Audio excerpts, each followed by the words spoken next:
কষ্ট এক নীরব সঙ্গী, যাকে চাইলেও ফেলে রাখা যায় না।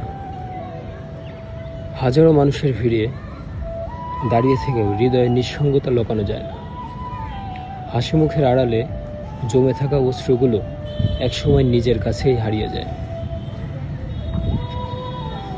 সবাই শুনতে পারে তোমার কথা, কিন্তু খুব কম মানুষই বুঝতে পারে তোমার নীরব কান্না। যখন কোনো প্রিয়জন ছেড়ে যায়, তখন বোঝা যায় ভালোবাসার মূল্য কতটা গভীর। ভুলতে চাইলেও কিছু স্মৃতি মন থেকে কখনো মুছে ফেলা যায় না, তারা অমলিন থেকে যায় চিরকাল।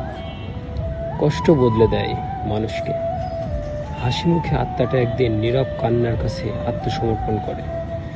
সব সম্পর্ক চিরকাল থাকে না, কিছু মানুষ শুধু স্মৃতি হয়ে থেকে যায় হৃদয়ের গভীরে। কষ্ট শেখায় ধৈর্য ধরতে, নিজেকে ভালোবাসতে, আর নীরবে সব সহ্য করতে। ভিতরে ভিতরে ভেঙে পড়েও বাইরে শক্ত থাকার অভিনয়, এটাই কষ্টের আসল রূপ।